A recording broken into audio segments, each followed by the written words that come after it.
Hey there, What Spoilers fans. We have something to tell you. It isn't dire, but it isn't great either. We are choosing not to continue making SpoilerCon. We don't know how many of you this will disappoint, but we're sure it's a non-zero number, and to you we apologize. This was not an easy decision to make, in large part because we know how much joy has come from the 5 events we've held. We've had a great time, too, but the effort of putting it together through the year outweighed the benefit. We love gathering with fellow Watt fans, but being the center of the organization attention was less fun. The good news is, WattCon exists now. We both went last year for the first one, and it was a delight that strongly mirrored the joy of SpoilerCon. That experience drove home how much we wanted to let SpoilerCon just go and spend our energy attending WattCon with all of you, even if it is in Ohio. Yeah. Is this a bummer for West Coast Watt fans? Specifically, yeah. Hopefully some of us feel like hosting gatherings that don't involve flying over the Rockies sometime. There are several regional gatherings of Watt fans around the world throughout the year of various sizes. There's no reason one can't happen in Portland in October, for example, or any other place in time, but it's not going to be a Watt Spoilers Con thing organized by us. Again, we're very sorry about this, but it's the best for us as your podcast hosts. Thanks for being understanding and sticking with us. And hopefully we'll see you at WattCon.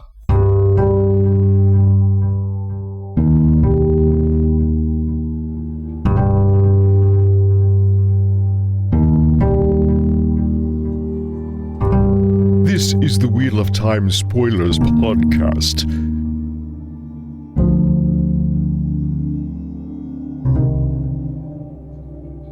So it's time for a new book. Yes. That's kind of exciting. That's very exciting.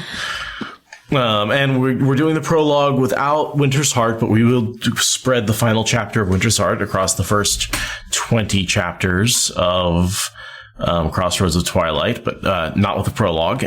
We have split the prologue into 3 sections because it is 100 pages of content. Robert Jordan. Just a little bit. Just a little bit. It's something like what? It's only a 600-page book. Is it even that long? My mass market paperback. It's 800. 800. So yeah, it's the prologue is 1/8 of the whole book. Yeah, so we're going to split it up into, I believe, 2 perspectives, 3 perspectives, and 2 perspectives. I believe that's how the math works. Yeah, that's what I did my notes for today. So that's what we're doing today. But it was really weird to be working in this book because Winter's Heart was a really big version and I had lots of margins and space to write in. And this is the mass market paperback for Winter's Heart. It's much smaller. I have to be much more precise and choosy with my notes.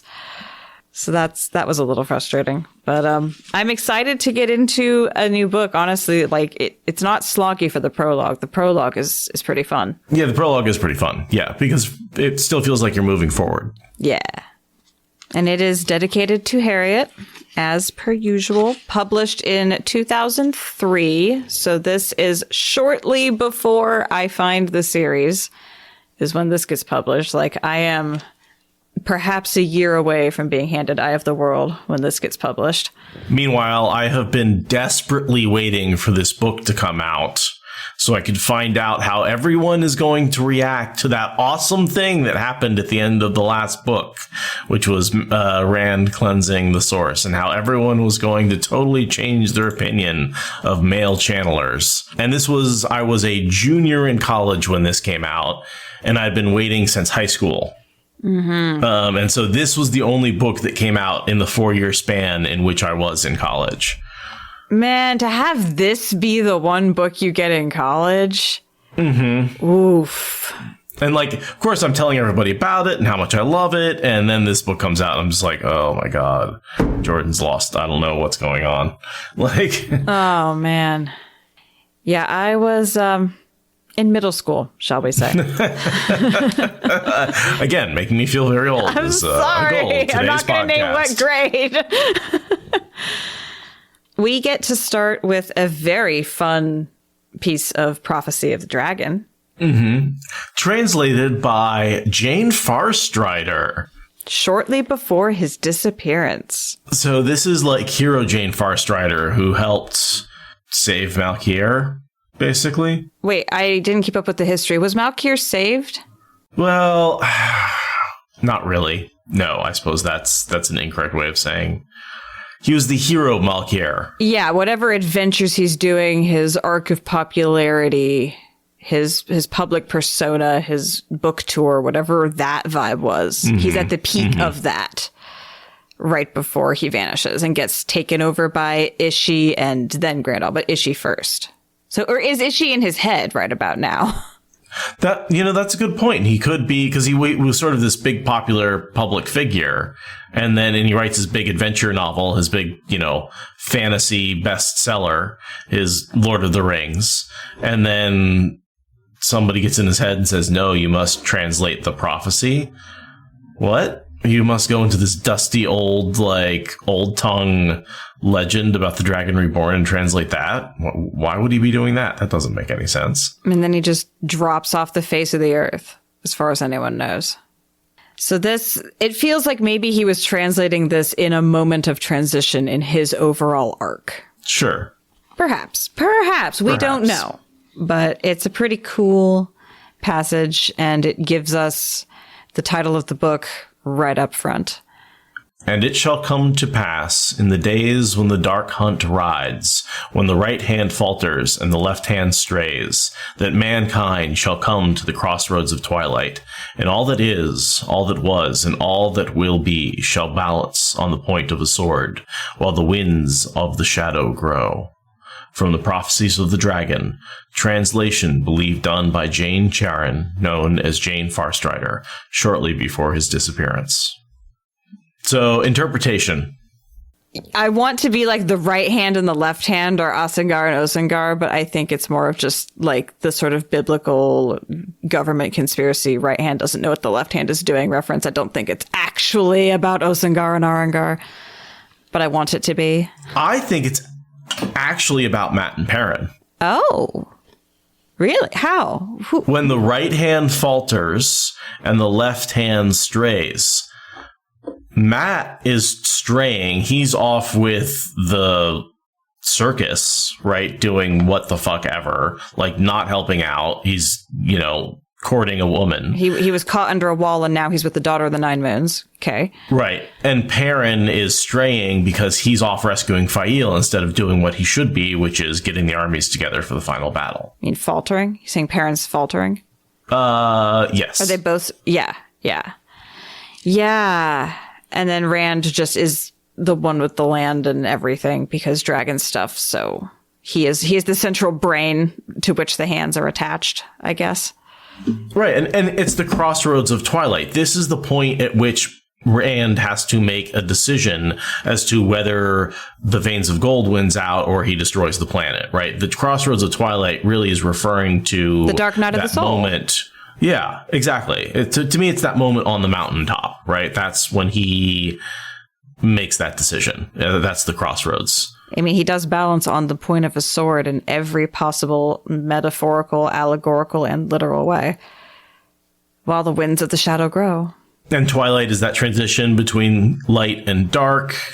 On one side, you've got the sun setting. You can literally look up in the sky at twilight, and you've got light on one side and night on the other. Yeah, it's a place of transition, of death, of rebirth, of birth, of all of it. Yeah, it's one of my favorite openings to a book. It's a really, really good, foreboding kind of like dun dun dun sort of prophecy. Well, and this is also the book where Perrin cuts off an Aiel's hand. So the right hand falters. The right hand does indeed falter, and the left hand strays about 3 feet to the left, farther to the left. Well, actually 2 feet, technically. Right. Because, he feet, yeah. Yeah, no, I got you. But yeah, I mean, that's honestly, I feel like it's one of the more straightforward prophecies we get, right? It's just like, oh yeah, Shit's going down. Shit's about to happen, right? Things are going to be dark, and you aren't going to be sure if survival is happening. It's the crossroads of, yes, something is about to happen, but nothing actually happens at the crossroads of Twilight. The transition is happening for its own sake, okay? Right, exactly. We have to set up which road we're going to walk down, but we haven't walked down that road yet. And so I'm sort of headcanoning that the events of the prologue happen the same day that Rand is starting to cleanse the source, but it's happening sort of earlier in that day before he actually sits down and uses the ter'angreal and starts the process. So they're all these big momentous plot points are happening on the same calendar day, not necessarily at the same hour, because they're not going to be relevant to each other for a long time. But I like that. But that's sort of my head. That would be an appropriate interpretation of Jordan's sense of dramatic timing, I think. So yeah, prologue, glimmers of the pattern, and it's, the wheel and snake, because it's very generic. Lots of things are happening with the pattern here in the beginning of the prologue, and lots of people are getting yanked. Welcome back to the Wheel of Time. Well, yeah, exactly. Yeah. Rodel Ituralde hated waiting, though he well knew it was the largest part of being a soldier. Waiting for the next battle, for the next enemy to move, to make a mistake. He watched the winter forest and was still as the trees. The sun stood halfway to its peak and gave no warmth. His breath misted white in front of his face, frosting his neatly trimmed mustache and the black fox fur lining his hood. He was glad that his helmet hung in his pommel. His breastplate held the cold and radiated it through his coat and all the layers of wool, silk, and linen beneath. Even Dart's saddle felt cold, as though the white gelding were made of frozen milk. The helmet would have addled his brain. Winter had come late to Arad Doman, very late, but with a vengeance. From summer heat that lingered unnaturally into fall to winter's heart in less than a month. The leaves that had survived the long summer's drought had been frozen before they could change color, and now they glistened like strange ice-covered emeralds in the morning sun. The horses of the 20-odd armsmen around him occasionally stamped a hoof in the knee-deep snow. It had been a long ride this far, and they had further to go, whether this day turned out good or ill. Dark clouds rolled the sky to the northward. He did not need his weatherwise there to tell him the temperature would plummet before nightfall. They had to be under shelter by then. I like how he has the callback to Winter's Heart, as well as a timestamp for how... he's kind of acknowledging, yes, the time is a little wonky, but Winter's Heart was a month ago-ish. Start of Winter's Heart was a month ago. The start of Winter's Heart was a month ago, right? Like, that gives us, hey, Winter's Heart took a month for all those events to happen, and now we are 1 month later. Yes. Yeah, it's the 1 month later at the bottom of the screen, for sure. Right. Yeah, and just like how much it sucks to be in the cold and to be wearing armor.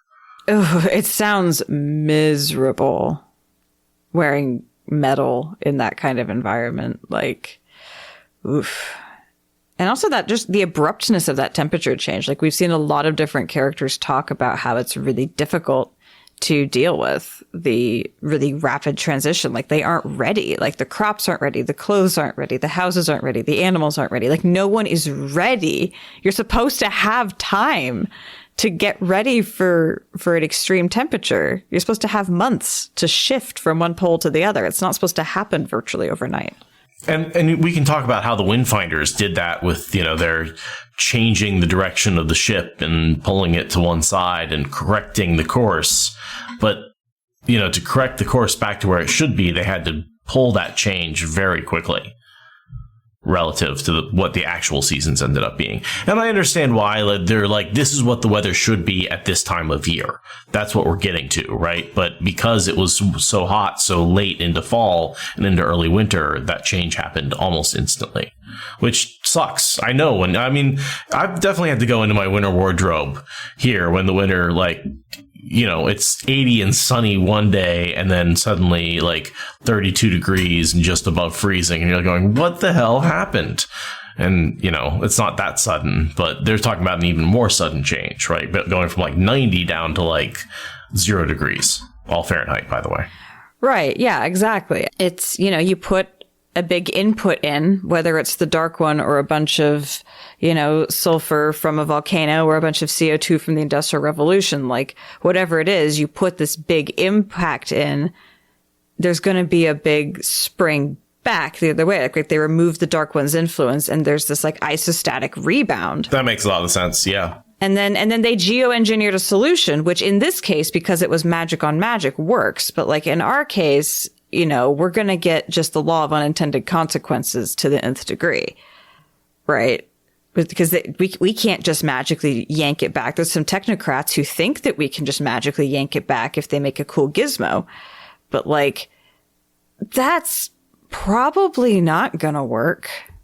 Because even in a magic system, it still wreaks havoc on what's happening. Oh, sure. Yeah, we're not going to be putting any big mirror in the sky to reflect the sunlight away from the world or putting microparticles in the atmosphere. No. Like, that stuff's just not going to work. Like, we just need to stop putting CO2 out. And we need to sequester CO2 out that we've put there already. But yeah, blocking the sun from coming in is just, that's a non-starter. Like, you want to do impossible shit, go figure out how to scrub CO2 from the atmosphere, because that actually does need to happen, like, in a very real way. I've got a secret. We already know how to do that. Trees. Do they make Wi-Fi, though? Because if they don't make Wi-Fi, I don't see the point. Oxygen just doesn't seem like a sufficient output. I mean, we can always get those cans of air that I saw on Spaceballs, right? Yeah, they have them at the store. That's where they grow. Yeah, no, that'll be fine. Spontaneously generate on the shelves, right? Mm-hmm. That is how that works. Economics will solve it. The invisible hand of the market will figure it out. I'm not worried about it. So about the fact that trees talk to each other using a network of mycelium and fungi and how freaking cool that is. That's really cool, right? That's cool. We're good. We're good. We're good. We're fine. Mushrooms.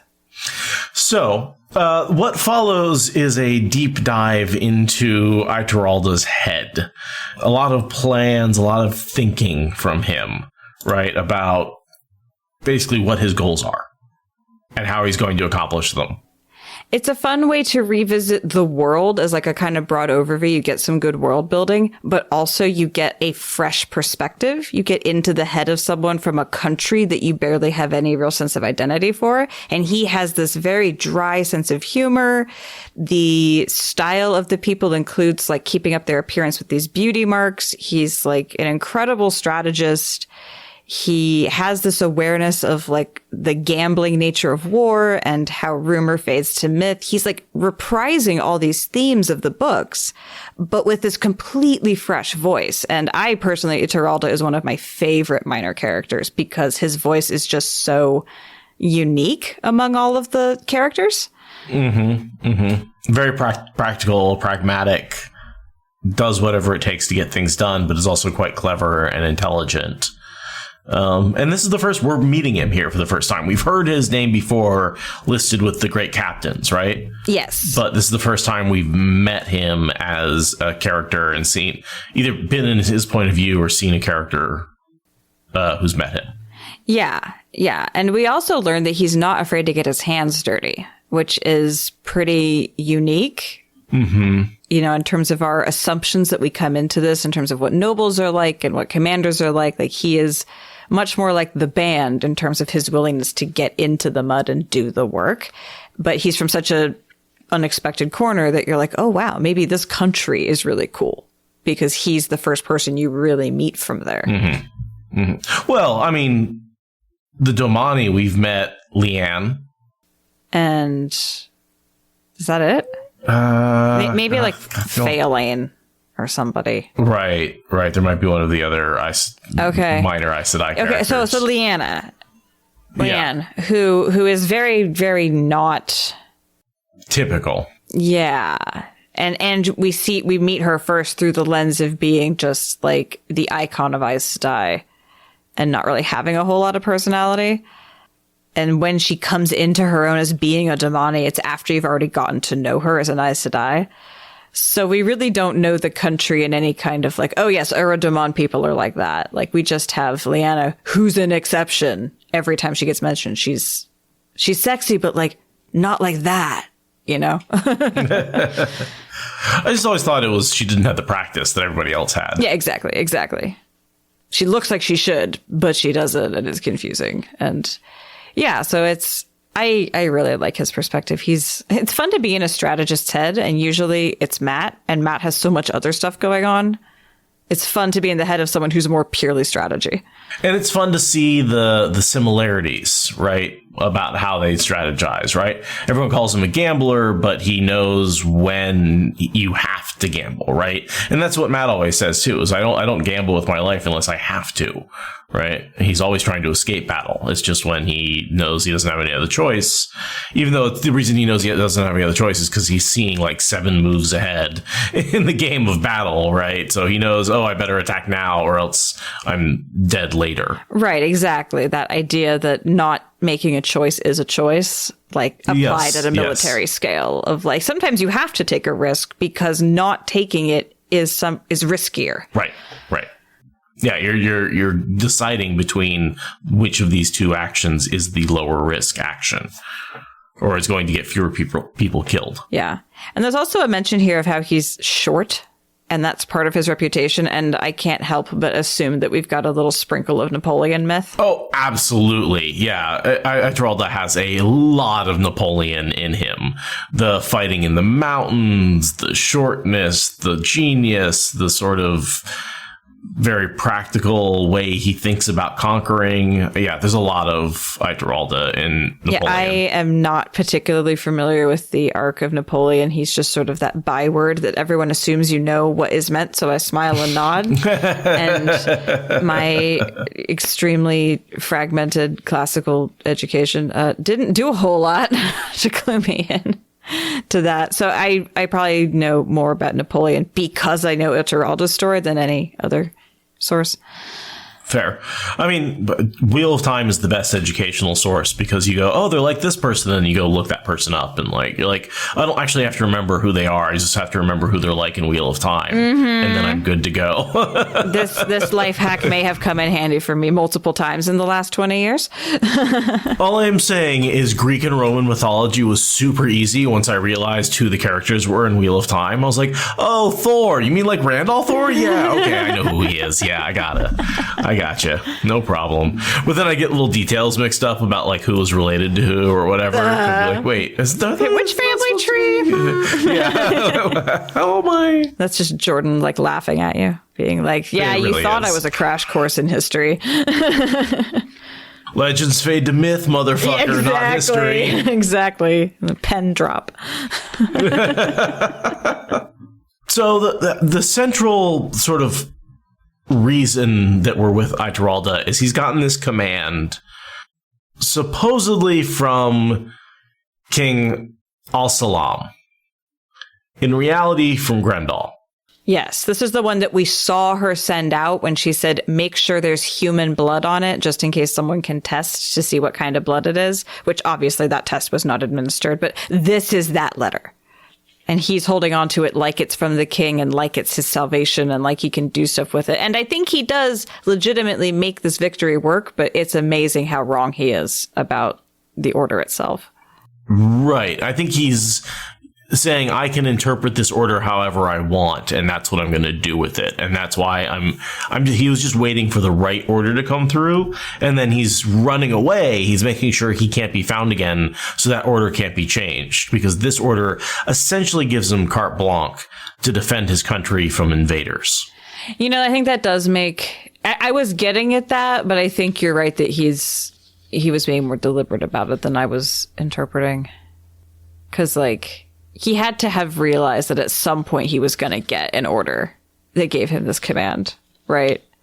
But yeah, now he's like, nope, not here. Going to voicemail, definitely unavailable for comment. And like the next order might be like turn around and attack some other random person, right? Once you've gathered all these troops. because this is all coming from Grendel. She's creating as much chaos. And he's talking about how the various orders were conflicted. They told me to fight where there would be enemies, but it turned out there were only allies, and that caused, friendly fire incidents. Like there's this, and he's going, so instead, I'm just going to take this one order and I'm going to follow one order, and I'm not going to obey any more conflicting orders because I'm not going to get any more conflicting orders because I'm running away. Mm-hmm. Yes. And I can use this one to gather up all my troops and make sure that we actually can go fight the Shan-Chan, because that's his goal. He wants to keep his homeland safe from the invaders, right? Yeah, he is very focused. He's like, I can't deal with the outer world. My homeland is being attacked. I can deal with that. I can grapple with that. I don't know if the dragon's been reborn. I don't know if the tower's split. I know that the Shan-Chan are invading. Because at this point, isn't Erodomon the northern border of the Shan-Chan invading forces? I believe so, yes. Because they're butted up against the Almuth Plain where they landed in Tomon Head, and, they took over all the coastal areas, basically. Yeah, and they're expanding into the continent. And also he's dealing with the fact that even before the Shan-Chan arrived, news of Rand, which technically was the first arrival of the Shan-Chan, but it was before the invasion hit his radar, that set the country on fire, right? That got virtually a civil war going just because everyone is like, dragon time. And that's when the orders started defanging him as far as his ability to keep his country safe. And now that the Shan-Chan have arrived, he's decided, he needs to take it up a notch and take matters into his own hands, because something is wrong with the king. He doesn't know what it is. He believes the king can be restored, but for the time being, he's going to have to just do a soft coup and deal with this shit. I was going to say a quiet coup is basically what's going on here. Yeah. He's doing a quiet coup because he's like, hey, I'm obeying crazy orders. And basically what he's doing is doing a coup against one of the Forsaken.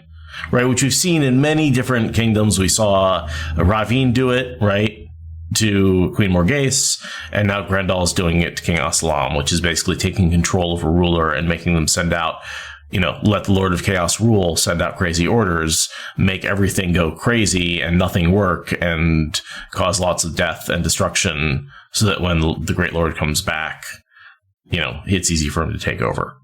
Yeah, and in Aradomon's case, he's able to not just do a coup against a Forsaken, he's also able to deal with the chaos of the Dragonsworn, because a lot of Dragonsworn are Mirandians running around in Aradomon. So he's going to drag them all out and get them out and go fighting in their own damn country, leave them there and deal with the Shan-Chan that way. It's like he's doing so much for his country, and it's absolutely thankless, and he's expecting to be tried for treason by the end of it. It's a lot.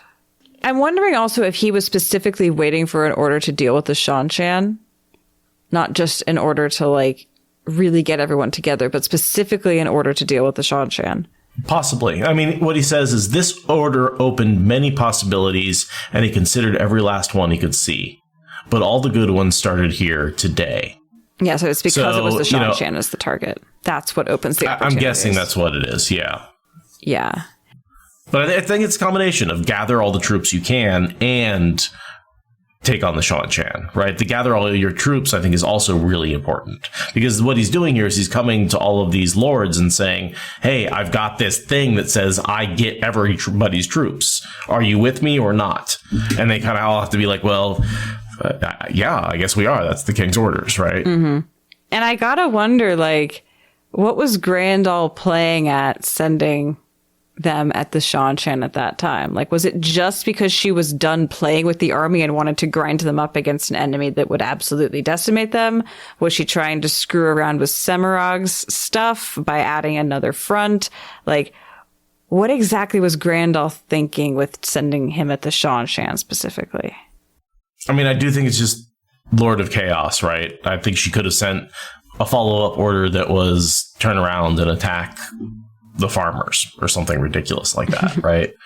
I think she was just jerking them one way and then another way. And this is one of the ways she was jerking them around. Okay. And he took it as a direction and ran with it and said, well, if you're going to jerk me in that direction, I'm going. And I'm going as fast as I can. And I'm going to escape all your other orders. Gotcha. Yeah, what do you think about the gray man that killed Lady Tuva, who was delivering this order? That was Grandal's explicit order to the courier. And so the courier was supposed to tell Ituralde that he had the letter from Lady Tuva and got it with a gray man attacking it. Like, that story was straight from Grandal's lips to the courier's ears. So do you think they actually killed this? Because there's no follow-up about her, right? This is the only mention of her is when Grendel sends the message and here. Oh, yeah, I'm sure Lady Tuva is like one of Grandal's pets or something. Like, got, snapped up and killed, and here's, now she's a blank name that Grendel can rubber stamp onto stuff. Okay. That's what I assume. And obviously Lady Tuva isn't going to show up again because that would be really awkward. She's assuredly either, in a ditch feeding some pigs or, holding a cup of wine. A pet. Yeah. For Grandal specifically. So, brain dead as hell. Do you think that the council that is denying knowing where Al-Salam is genuinely doesn't know or got compelled to not know? Do you think Grandal, I don't think I know. Yeah, you think Grandal snuck him out literally without anyone knowing? No one knows where he is. I think he's... Now, Codswain finds him. I couldn't figure out where she found him, though. Oh, right, because Grandal doesn't smuggle him out. Right. Fucking Elida smuggled him out. And Rand gives the order somehow, as I recall. Zen Rand. That's right. Because that's how Codswain ends up with him, is because she's serving Rand at the time. But yeah, no, we get a scene much later with Elida where Al-Salam is like, I will have you know I am the king of a sovereign nation. And Elida's like, bitch, nobody even heard about you until book 10. Shut up. Okay, that's right. Yeah, this really is his first mention is here in, I guess he's mentioned in Lord of Chaos. Okay, fine. Because Grendel is keeping his brother and sister-in-law, his youngest sister and elder daughter as pets. So that's kind of the assumption, is that she's got the king as well. Right. But she doesn't. She just has his entire family. Whereas we find out later, Towers of Midnight, Rand sends Codswain to the Carling Grass to search for Al-Salam. So, yeah. He doesn't make it to the tower?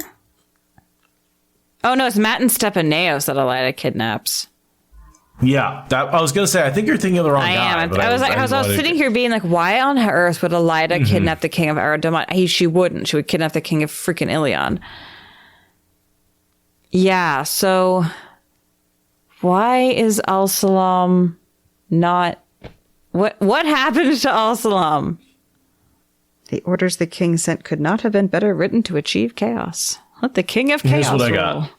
Okay. Al-Salam was discovered alive and well by Codswain along the Carling Grass. He had been removed from Aradia shortly after the start of the Civil War by Aes Sedai, and they were to take him back to the White Tower for his own protection. Given that he had been missing for over a year, it is unsure why they stopped in the Carling Grass, a location fairly close to the Aradia itself. Jordan had a side plot he forgot about. I'd say that's why they stopped in the Carling Grass really close to Aradia for a year. Yeah, it's really uncertain what's going on there. So does Elida just have orders with all the Aes Sedai to kidnap kings and queens if it looks like there might be any political unrest and just bring them to the tower? That seems like a serious violation of international protocol. I mean, we saw Nynaeve do it. Well, Nynaeve's gonna Nynaeve. Amathera. Yeah. But we did see her do it with Matt and Stepaneos, which is the king of freaking Ilion, so... So I can see that being, maybe they kidnapped him and they hadn't made up a decision as to whether they were on the tower side, the rebel side, so they hesitated to go anywhere. That's probably it. Though you could write a really good fanfic about him having an affair with one of the Aes Sedai or something, and being like, no, I can't take him. Highly unlikely. So yeah, no idea. Huh. I mean, clearly he did go into hiding, probably with the Aes Sedai, and then maybe he just didn't want to leave his country behind, but they kept him in hiding because they were like, it's not safe to go back. So he didn't go very far. He was just sort of hesitating right on the outskirts. That's perplexing. Of his country. That he could be kidnapped, but insist on staying in country. And that Grandal didn't spend effort finding him. I don't remember Grandal being frustrated that she didn't have him, right? Like, we assumed that she had him because she never mentions being annoyed she doesn't have the king. But you'd think she would be. Yeah. As long as she can send messages in his place, she's got his seal. She doesn't care. But if he shows up randomly somewhere being like, I don't know who is imposterizing in my throne, and he's like physically in the presence of another ruler, like, that's going to be awkward. A little bit, but nobody can track it back to Grendel. Well, sure, but I just figured she would have been like, ugh, it'd be real handy to have that king so I know what's happening with that loose thread. Like, it just seems weird that she doesn't mention it. Mm-hmm, mm-hmm. And weird that Elida doesn't ever think about how that's, like, useful to her. I mean, it isn't, but, like, you know. All I'm going to say is I think Jordan forgot about Eredamon for a little while. And was like, oh, yeah, I should probably write something about that country. That seems like they're probably doing stuff. The simplest explanation. Yeah. It just feels like a long-lost plot getting dusted off. It does. It does. It does. It's like, oh, I forgot about these characters. Right. All right. Where they've been hanging out in the Caroline grass for a year. Yeah, totally. Mm-hmm. That seems to work. Yeah. Then there's this dude that shows up who reminds me a lot of Matt. Yeah, right? yeah. Don Gel. He had a patch covering the socket of his right eye, so he loses an eye. He had been hung. Yep. Someone had tried to hang Don Gel when he was young, so he's got a permanently hoarse rasp. So just like Matt, he's got the hanging scar. Yeah, the hanging scar and then the missing eye. So it's like where Matt's been and where Matt's going. Right. Like, this is going to be Matt at the some old point. crusty warrior. Yeah. Totally. I mean, assuming he doesn't get murdered, like, in the next couple of years by his wife. But right. But yeah, they are heading to this meeting, and then they finally arrive at this meeting, which is at a hunting lodge where some truly epic orgies happened, apparently. Yeah. Lady Osana, who is a dark friend. Oh, really? Oh, I didn't even think to look her up. Absolutely, dark friend alert. Because we see her in the prologue of Lord of Chaos. What? And she is serving, I believe, Grendel. Hold on, let me double check that. Grendel and Samael. She serves wine punch to them in Lord of Chaos, Chapter 6. Lady Osana is one of Grendel's pets? Yep.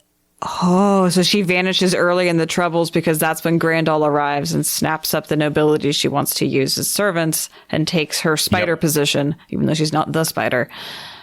Oh, I just assumed she was some random noble that vanished to the mob. Excellent. Nope, she's one of Grendel's pets. I guess I shouldn't necessarily say dark friend because it's possible that she was just a thrall. Yeah, don't accuse her of being a dark friend just because she likes to fuck and got taken up by a Forsaken. That doesn't mean that she was a dark friend. But she did like to fuck. That's like her entire intro and outro here is like, she liked to hunt for men and power, and she had a lot of trophies, even though she was really young, and it was really, truly epic, the stories that came out of this place. So scandalous. Much wow. So I can see why Grendel probably would have been into her if she was the kind of person that could sleep with anything she wanted, anyone she wanted at all. Then she probably would have been Grendel's taste. That's what I'm saying. Doesn't mean she's a dark friend. Just means she's hot. I'm just looking for any more evidence of whether she was a servant, a willing servant, or not. Sorry about all the live research today. Oh no, nerds are nerding. Our audience hates it. It seems to be more of a servant rather than a thrall, but who knows?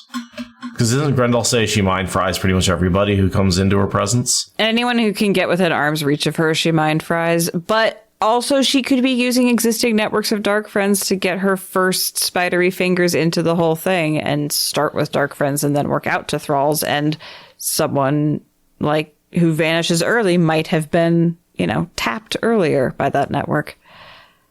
It's hard to say. You can headcanon at will.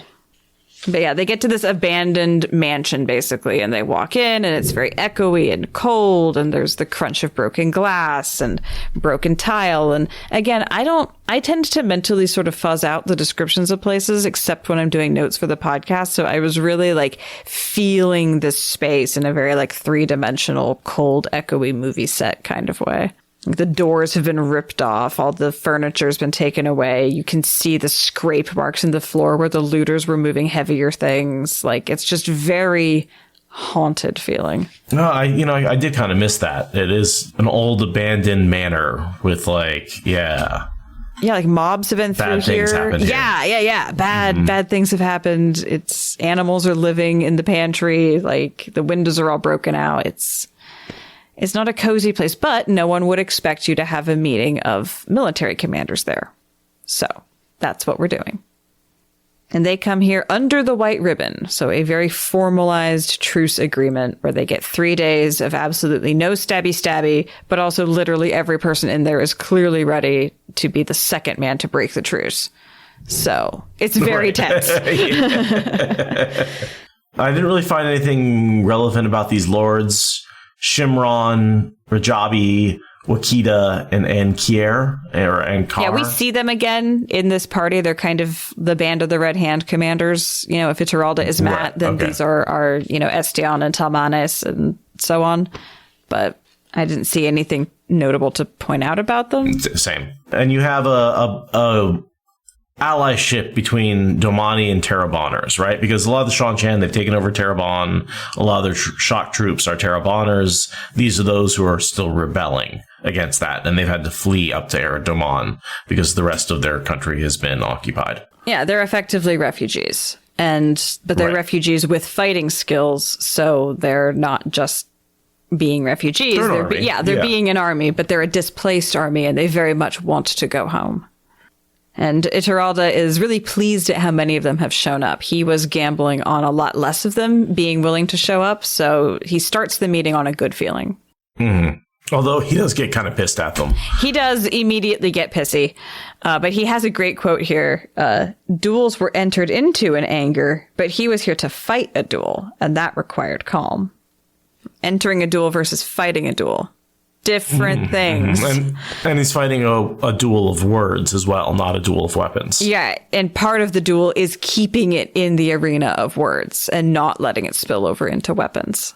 It's the most precision duel you can have. And so he has the pretty standard, the fascists are coming, we have to make a stand and stop them here speech. Yep. Or else they'll take our country and then your country and then everybody else's country and then the whole world. Yeah. The red tide is coming. Yeah, it's very much, you don't want to be like Poland, do you?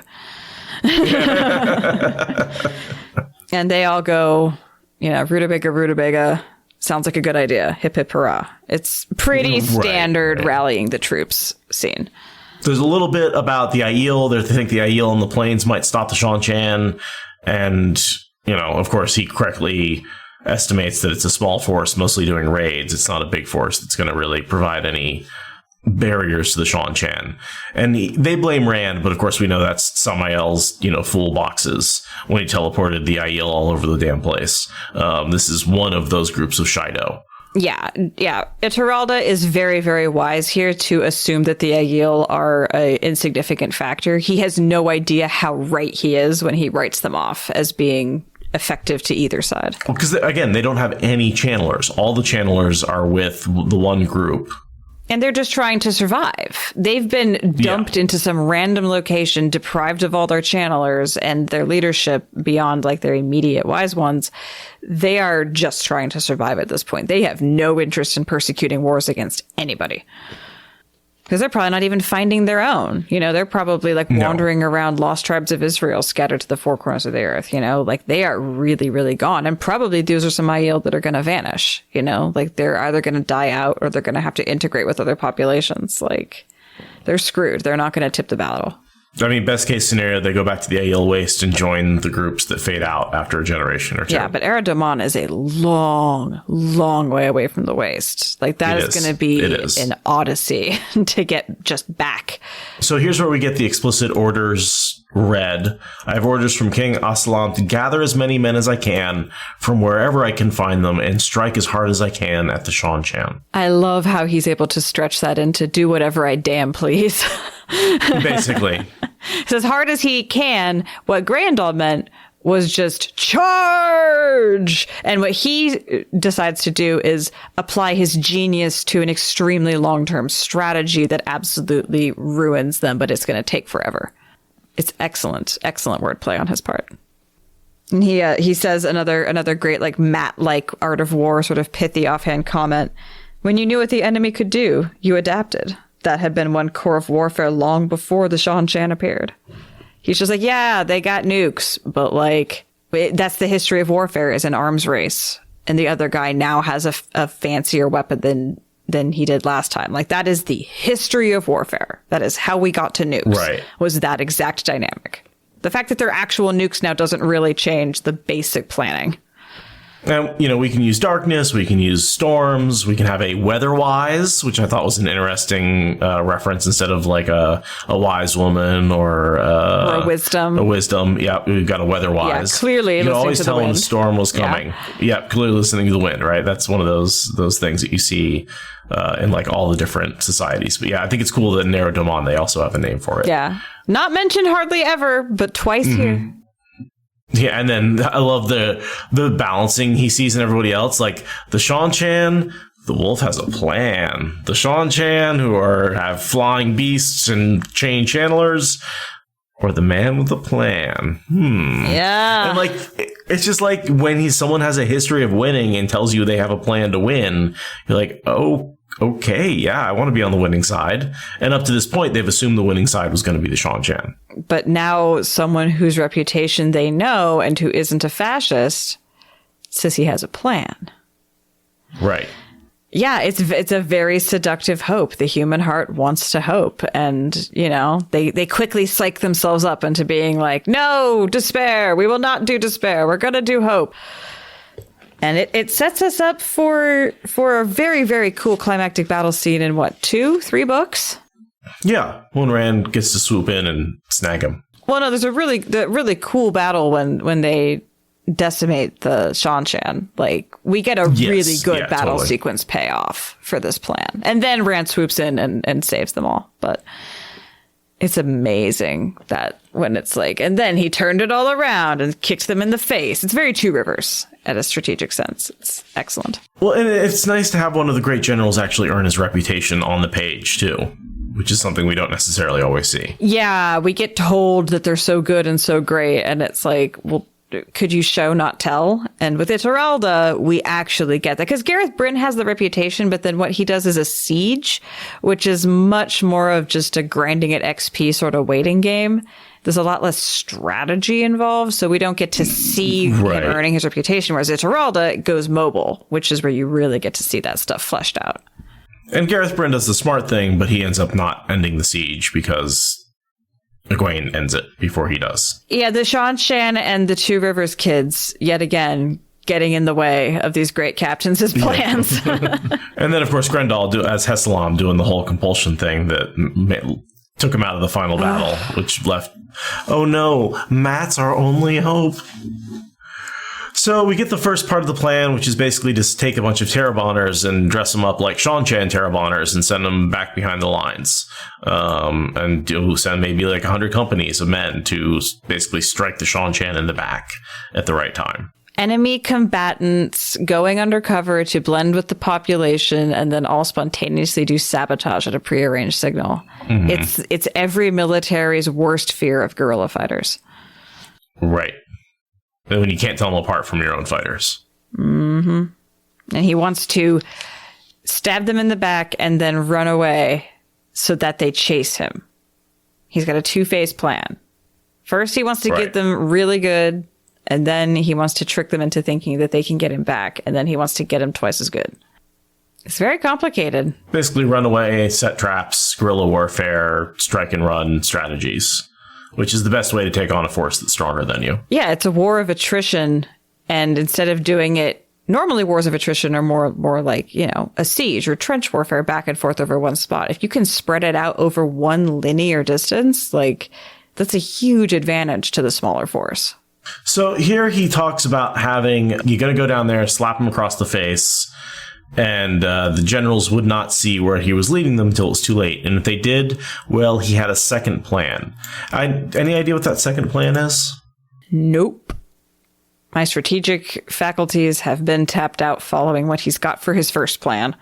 I'm assuming something about forcing them to continue fighting with him by pulling out some other like blackmail or made up order or bizarre promise in the name of the king. I don't know that he ever has to do it, so there isn't an answer. Right. Yeah, I just assumed it would be some other motivation to get them to come with him. Yeah, something. Yeah. I imagine it would involve alerting the Shan-Chan to their presence, like causing some sort of enemy attack. I don't know. I really had nothing. And the future doesn't really give us any clues as to what his other plan would have been. Just because this works. Yeah, the idea is that even when he has a really good plan, he's got a backup, just so you know. Right. Plans within plans. Right. Yeah. Like, there will never not be a plan. You don't have to see the last one to know it's there. There's always another secret. And that brings us to our first POV change. Yes. Over to Eamon Valda, who is perhaps equally brilliant, but is infinitely less fun to be in the head of. He's just a dick. I don't even think he's that. He's not the dumbest of the bad guys that we encounter, but he is one of the dickiest bad guys we encounter. Yeah, and honestly, he's not very smart. He just has he's cunning, maybe might be the way to put it. He doesn't have the broad, like, umbrella intelligence of Ituralde, but he does have a certain, like, survival instinct cunning. I mean, clearly, because he's managed to stay away from the Shan-Chan and is running away from them rather than towards them. Right.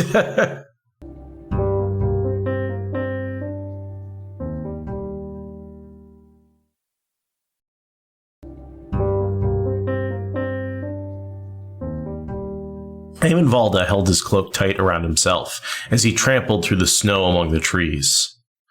Cold and steady, the wind sighed through the snow-laden branches, a deceptively quiet sound in the damp gray light. It sliced through the thick white wool as through gauze, chilling him to the bone. The camp was sprawling around him, though the forest was too quiet.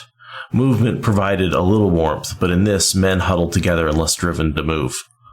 Abruptly, he stopped in his tracks, wrinkling his nose at a sudden stench, a gagging foulness like 20 midden heaps crawling with maggots. He did not gag. Instead, he scowled. The camp lacked the precision he preferred. The tents were clustered haphazardly, wherever the limbs overhead grew thickest. The horses tethered close by, rather than properly picketed. It was the sort of slackness that led to filth. Unwatched, the men would bury horse dung under a few shovels of dirt to be done with it quicker, and dig latrines where they would not have to walk far in the cold. Any officer of his who allowed that would cease to be an officer and learn firsthand how to use a shovel. So I wanted to stop there because I wanted to talk about that smell. What is the source of that smell? Right after that, I will read the next line. He was scanning the camp for the source of the smell when suddenly there was no smell. The wind did not change. The stink just vanished. I mean, what is going on there? I think it's like a fart of evil. Not like a bubble of evil, but just like a little, like... Exactly. A puff of evil? Yeah, exactly. It's just a little gaseous waft. You know, as a bubble of evil is moving through the non-Euclidean space looking for its attachment point, it sort of brushed by an attachment point, and like because Valda was there, it kind of decided to drift away, but it left just a little smear, just a little stain right there. Just right there. Just a little stain. And he got to sniff it. Got to sniff the Dark One's taint. I like your theory. I definitely think it's a possibility. Okay. I definitely think it's a possibility, right? I'm not going to say it's not. However, we do know there is a large band of dark hounds in the area. Oh. Because later on in Crossroads of Twilight, Perrin and his band there's a band of 50 dark hounds that go around, and remember, like, Varen talks about them, and like, or I think it's Varen, and tells him about, oh no, it's a different Aes Sedai who studies dark hounds in her free time, and she's like, I've studied the various bands, and there are usually just a dozen of them. There were more than 50. Yeah, I remember that scene. So that's later in Crossroads. So I think he's actually smelling a dark hound scout. He doesn't describe it as sulfury. Sulfuric. That's true. But Also, sulfur can be quite foul. Having been to Yellowstone and living on a well with sulfury water, sulfur can be quite foul and not unlike sewage smell in some contexts. So I think you might not be completely wackadoodle. That's a very interesting idea that there's a dark hound scouting all the various things just because looking for Perrin, right? You have to check every army to make sure it isn't Perrin. That's, or I like chat sort of blending our ideas here. He's smelling some Darkhound poop. Darkhound came by and like checked everything out and then, left a big old dookie before taking off. The only other thought that I had is a white cloak corrupted by Fane would have that awful smell to them. That. And we do know some white cloaks were corrupted by Fane. But I wouldn't think that Valda would be able to pick up on it. He's not a dark friend, but he's not the kind of light aligned person or dark aligned person who I think would pick up on that. I think he's too much just like gray evil. Like that neutral evil of not really having an alignment. He just does what he wants to do.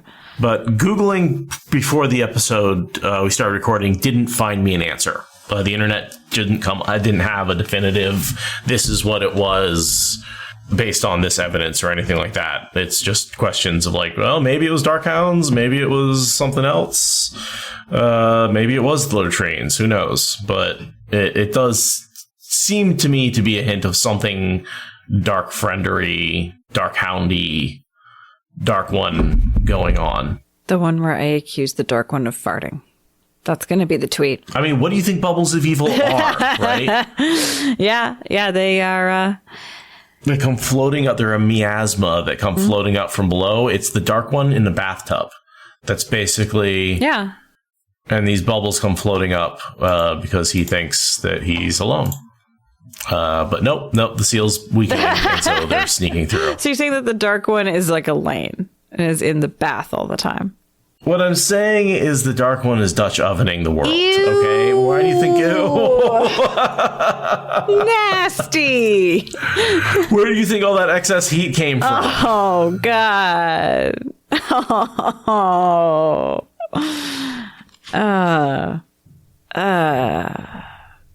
Moving on. Derailed you with that one. Is it possible to move on from that? Can we move on from that? Okay. So yeah, we don't know what the smell is, but it's probably the dark one, Dutch ovening white cloaks. We get another timestamp for it's been a month since the Shanshan had hit Amador, since Morghese went on the road. It's again that month thing. It feels like such a much longer time that Morghese has been on the road. Like, wasn't she on the road for like many months before Perrin picked her up? Perrin picked her up before the weather changed, right? Fuck, I don't know. I mean, he picked her up before it was snowy. I think so I don't know if it was before or after the bowl got used, but it was definitely before the weather had actually effectively changed. And they were on the road for a week or 3 before that. So Jordan might have lost a few months here and there, maybe a few weeks here and there. Because I feel like this is supposed to be synchronizing us in our timelines. I feel like this is supposed to be concurrent with Ituralde's meeting, which means that this is also happening on the same day as the cleansing. And did the Shanshan take over the Fortress of the Light at the same time that the girls used the Bowl of the Winds and they took over Abu Dar? That would make sense because the Shanshan arrive with a lightning strike out of nowhere and take over multiple countries virtually overnight. So it would make sense that the attack on Abu Dar and Amadisia would be in the same day or two. Which means that it's been a month since the bowl was used? It's been more than that.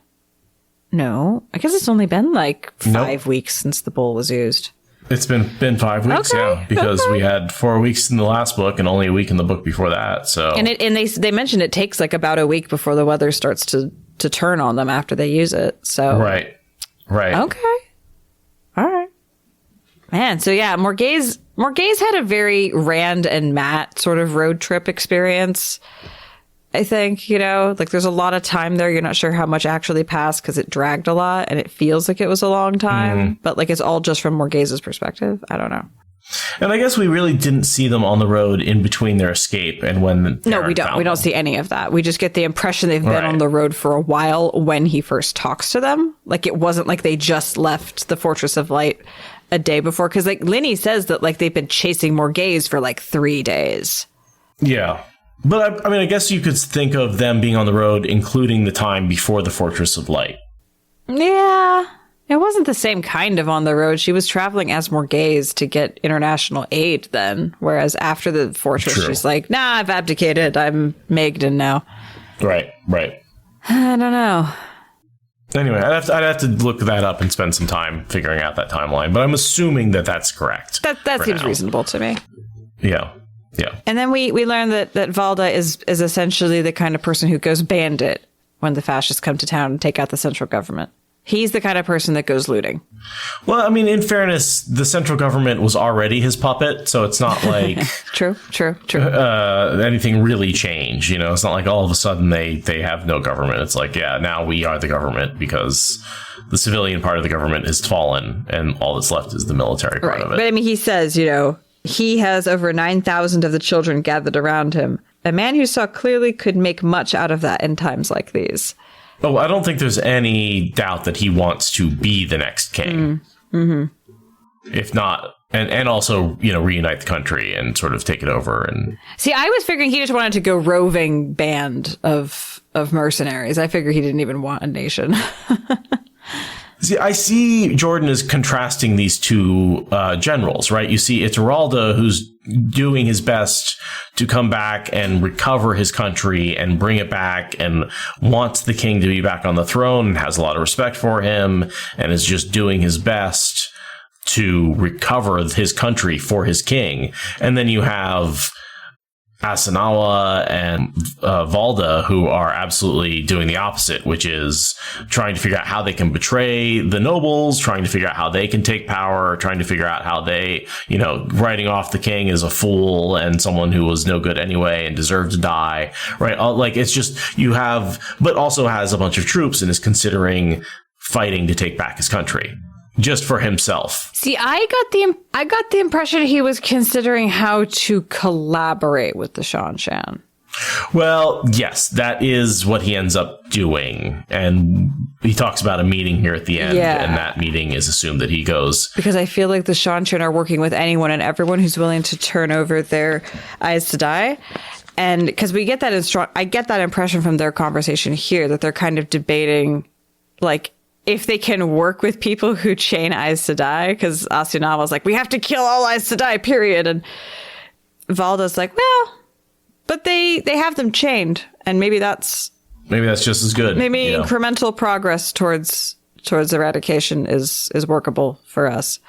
I think you're right that Jordan is trying to contrast the two generals. I just disagree that Valda has any intention of fighting for a country. Well, to carve out his own little rule under the Shanshan Empire, probably. Well, like that's what, because like I feel like they're going for a collaboration, which is like they're going to strike a deal.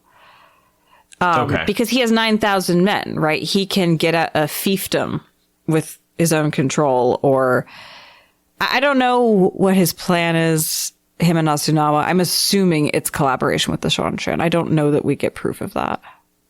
I might be wrong about that completely. Unfortunately, again, we don't get a lot of Valda or Asanawa again until Galad, steps in and kills them all. Right. Yeah. Right. This is literally the last scene with them until they die. Yeah. Whatever this is, it doesn't go anywhere. We don't see it on the Shanshan side. Right. It doesn't factor into any of their future victories. But I think they're trying to be evil collaborator people. Maybe the Shanshan wouldn't take them because they're like, no, you're a deeply ineffective cavalry force. We do not need you. He has a very interesting thought about Galad here that I think is worth noting in light of how he meets his end. Galad had gone from a useful lover to just another young officer, and one who was too popular with the common soldiers. Good officers were never popular. Yeah, he's got Galad's number, for sure. But it also reveals something about his own management style. Oh, yeah. Yeah. Nobody likes me, and that makes me a good manager. No, that's not how that works. Very, very bad. That's a nightmare boss. So he meets with the Inquisitors, and we get all the standard disdain for the questioners. They don't fight. They don't stand up. They cower in the background. They like to work indoors. They don't respect anyone else. Yeah. Internal politics. Yeah. And the strain and the internal schism between, there's the overall children who are all terrible. And then there's like the hardcore fanatics that are driving them even farther towards terrible things. Right. And there's, I believe that there are some White Cloaks who see that the questioners are sort of the bad seed that's corrupting the rest of them, but it's probably too late at that point. Right. It's like, well, I don't really like what they're doing, but, I don't want to break the code. I don't want to break the wall. Mm-hmm. The white wall of silence. Wouldn't want to betray the boys in white. Yeah, God, it makes the comparison to the KKK a little too blatant when you say it like that. I'm just quoting the Truth Defense Dispatch, and if you aren't listening to that, then you aren't getting the real news. I don't know what you're doing. Yeah, Tarvalin After Dark. If you're not listening to it, go check it out. Truth Defense Dispatch has all the important information that you need to know. Mm-hmm. What do you think about the part where the children hold Asunawa in strange esteem, even though they look down on the questioners broadly? I don't fucking know, man. I don't give a shit about Asunawa has to be like one of the least interesting characters to me, right? This just corrupt questioner who he works with Valda but doesn't really do anything different than Valda. He's just the questioner who supports him, and I don't like him. He's got a martyr's face. Aren't you compelled by his scraggly beard? I don't get it. Asunawa is just another character White Cloak for me to get confused about, in my opinion. Because he doesn't even exist until Lord of Chaos. Yeah, it's just what's with the dynamic of making him special, but also completely non-memorable? He also tortures Morghese, just but he doesn't rape her. No, he just sticks her with needles. Like Valda does. Right.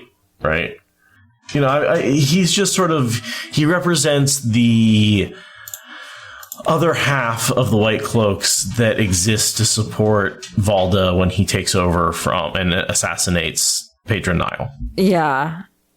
I feel like Jordan was trying to say something, but I don't know enough of the nuanced history he's referencing to get it. Or it's just a completely nonsense character that he was trying to kill as quickly as possible.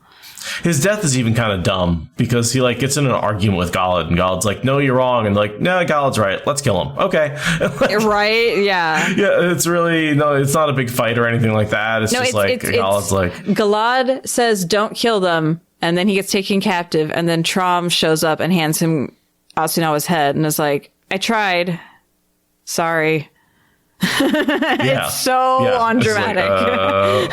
It's just anticlimactic is how I think of it. It's just oh yeah, I guess Asunawa's dead now. It's on par with Couladin's death, except that you don't even care about the character in question, whereas I actually wanted to see Couladin die. Right. Yeah, I wanted to see that fight. And I mean, there's a certain something to be said for Jordan being imagine it, right? It was sure, cool. But yeah, imagine it's that. Weird to yeah. But I think Asunawa also, the one thing he does give us also is more of the fervent believer, culty thing. He's keeping the flame of the cult alive, while Valda is keeping the military strategy alive. He's the keeper of the flame, but in a really terrible, murderous, culty way. Insanity, awful person. But he believes, It puts the lotion on the skin, right? He's reading the book, and he's we cannot deal with Aes Sedai under any circumstances because it goes against the religious tenets of our order. Yeah, Valda's questioning, like, why are you really reading that, like, foundational book of our order? You give that to new recruits and then you move on because it's not really, like, practical advice. But this guy believes it is. Asana was like, he believes it is. He's the kind of person who highlights every line of the Bible and, reads them over and over and over again and sort of internalizes them in a way that we do Wheel of Time. Yeah, and honestly, like, every time the description of him comes up and he's got the scraggly beard and the martyr's face, like, I can't help but think of, like, pictures of various cadaverous, scraggly bearded men trying to tell everyone what to do with their lives. I kind of think of him as the nut standing on the corner with the sign saying the end is near, except he has an army supporting him now. Yeah, I think of him as kind of like a Taliban leader, you know? Oh, I like Gatorbait says Rasputin. The little Rasputin vibes coming out of him. Oh, that gaunt face. Ooh, let's fan cast Asunawa as the Rasputin of the situation. Yeah, that works. Oh, that works good. Rasputin. Rasputin. That's an interesting character. Okay, there's a weird gust of wind that comes down the chimney and blows sparks into the room while they're meeting. I was trying to make that have some relation to the smell and the bubble of evil. A weird wind somehow. I'm stretching here. I mean, I won't push against it, but I'm not going to help. Thanks for nothing. The Dark One sneezed. Apparently the Dark One was sneezing and farting at the same time. Yeah, well, I mean, sometimes the diaphragm tightens and pressure gets released.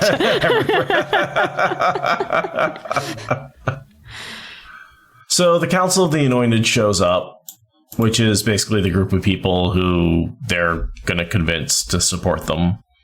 The high and mighty White Cloaks, right? Yeah, it's, again, very much paralleling what Ituralde is doing. Like, gather all the leaders who have various amounts of fighting men loyal to them and get them all pointed at one enemy. In one direction, right, yeah. So, yeah, it feels very much like a mirror of good guys doing good and bad guys doing bad. Yeah. Almost like a yin-yang mirror. Yeah, I wonder if Jordan ever noticed that in his writing. It's a repeating theme, but he doesn't seem intelligent enough to have picked up on that pattern. And I love that Valda is like absolutely like smile to Asunawa's face and like, I might have to kill you before this is over behind the eyes. I do like that about Valda, how he can just do that snake thing. It's fun. Totally. And this whole conversation is what makes me think they're going to go meet with the Shan Chan, because basically they're talking about how, should we ally with the people who capture channelers, and so like, no, we need to wipe them all out. It's like, capturing them's good enough. Like, let's just go with that and worry about the rest later. Yeah. Oh, I just caught a line that supports your argument about him wanting a kingdom. He could better Hawkwing himself. I glazed right past that line before, but I guess he is interested in fighting for a kingdom. Yeah, with enough tame witches, he could drive out Thor out of Andor, out of Ilion, and everywhere else he had settled, like the Shadow itself. Not only does he want to take over his current country, he wants to take over the world, but he wants to take over everything else that ran his the continent, which to him is the world, because he's European. Right. Also, we get this clearly tells us he is not a dark friend. Right. He is conflating Rand with the Shadow. Like, he's just one of those, like, not sworn to the Shadow evil people. I always think of it, the evil of Shadow. Yeah. He's Arid Hall flavored. Right. Arid Hall flavored. Arid Hall flavored. Now with extra maggots. You say extra mist, but okay. Now with extra fart mist. No, those are the dark. Those are the bubbles of evil. Those are the fart mists. Yeah. And the only bubble of evil we see in Shadow Logith is the one that Rand creates. True. Dingus. And now with extra mashadar. Scratch and sniff. It's kind of like extra mustard, but extra mashadar. Yeah. No, that's usually how I order my steaks. Well tortured. Valda smiled thinly. Then I am content. We shall see the witches fall together. Certainly he would see them fall. I suggest you have your horse readied. We have a long way to ride by nightfall. Whether Asanawa would see it with him was another matter. So I assume he's thinking about killing Asanawa. He's got contingency plans getting drawn up already. And so that's the end of that POV. We're going to pick it up next week with an Aes Sedai POV. And I wonder if we're going to see another mirroring between next two Aes Sedai. We should look at that. Yeah, I imagine we will, because this prologues are very well structured in Jordan's books. Yes. But yeah, that was a fun little general analysis. Get it? 'Cause general, two generals. Yeah. Yeah, thanks. Yeah. I think on that pun, I need to turn recording off. My brain is fried. Yeah. Let's kill it. Thank you, everyone, for joining us. Thank you, everyone, for joining us, and we will see you next time. And this was the end of Prologue Part 1 of 3.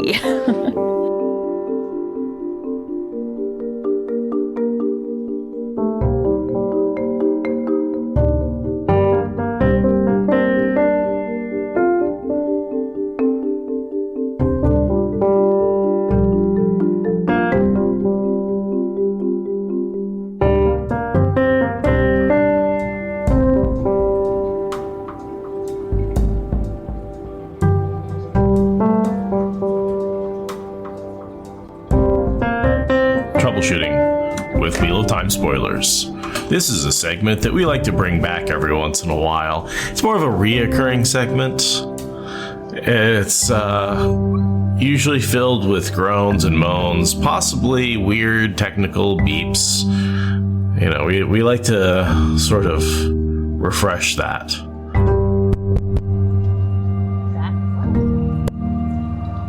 That's what she said. That's what your mom said. Okay, so that's just hearing that vibration. That's not even, like, helpful. I'm very perplexed. Why? Well, I guess the mic is fucking up. That's probably what... Oh, now it's working? Now it's working. Now the signal's robust. There we go. So yeah, the mic probably was fucking up. So yeah. It's a good thing we've got the backup. Yay, backup. All right. Yay, backup. So I'm recording on Zoom and everything, so we should be good with all our recordings. Thank you. It's kind of weird being in a wheelchair on hardwood. Yeah, so update us. You're in a new space. Yes, so I'm in a new space. I'm in a new studio. I have moved successfully. It's taken up every spare moment of my time for the last month, which has been incredibly frustrating, but I love being in my new space. It's amazing. I've got a garage and storage, and all my rooms are bigger. My living room's bigger. My guest room's bigger. I have a fireplace, which is amazing. I have a little backyard space that I have access to. So I have my own entrance. I have just a garage with a remote. Like, I feel like a weird adult. Yeah, it's like, it's a very odd sensation to not be living in what feels like a dorm room. Yeah. You've moved up out of that quick turnover college student shoebox. Now you're in, like, a homey kind of apartment. Totally. Condo. Totally. You told me it was a condo. There's a classification difference. It's very, very yes. Important. Yeah. And so most of the people who I'm sharing the building with are retirees who have owned their condo for many decades. And so they are very interested in me and who I am and what I'm doing. And yeah, there's a lot of old people poking their nose through the windows. Oh, boy. But, they're very friendly and they're very, it's very clean. They take care of the shared spaces really well. Yeah. And I'm happy to be in a new space. But right now, there's no carpet. And so it's possible it might be a little more echoey. I've got my foam set up and my sound barrier set up behind me, so hopefully it's not too echoey, but it's possible you may hear a little more reverb in my sound. And of course, with the move, there may be some technical difficulties, but hopefully everything survived the move just fine. And I've taken this down and put it back up enough times. I think it's working just fine. So, well, congratulations on that. And if there are any echoes, it is the echoes of adulting success. So we're all very happy for you. Thank you very much. Yeah, we had let's see, what other discussions? We were talking about showers. I don't know if we want to bring that back up or bring that back around again. So, audience poll, would you be more interested in hearing us talk about shower design or politics? I'm going to assume that all of your hands shot up for the former option and not the latter option. Yeah. Chat is reinforcing that. So yeah, we were having very strong opinions about shower design, starting with a curved shower rod instead of a straight shower rod. So can you explain to me fully why that matters? Well, okay. So first of all, the first upgrade I do in any apartment I've ever moved into, right? Like, one, because I value my showers. And two, I have somewhat wide shoulders, and it's very hard to turn around in a standard shower / tub, which of course is always a mistake, right? You never want to combine your shower and your tub. You want either a shower or a tub. The combination is always worse than one or the other.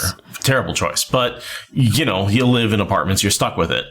But the curved shower rod, it just pushes that curtain the extra half foot out.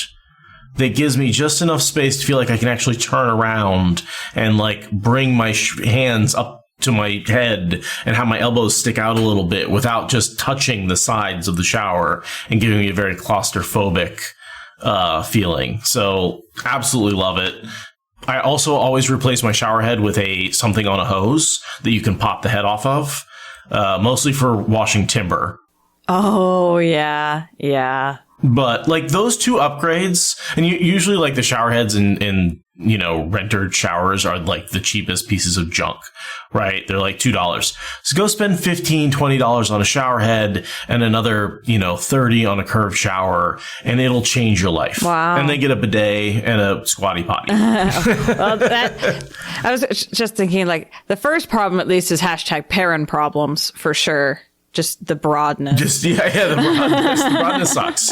But I can't be the widest person out there. Other people have to have this problem, right? Like, showers are not the widest things in the world. Yeah, and combining it with the tub, it makes it so slippy, and then the floor is like curved up at the top. It's terrible. You can only really stand in the middle. You definitely can't share them very easily. Oh, right? not at all. They suck to share. Absolutely. Yeah. Now that we've moved to a house, we don't have shower curtains, but I'm not particularly enamored with the sliding door model either. I want to remodel my bathroom. I want an outdoor shower with like rainwater and like plants growing all over it and like, you know, a nice gravel floor and like wooden walls.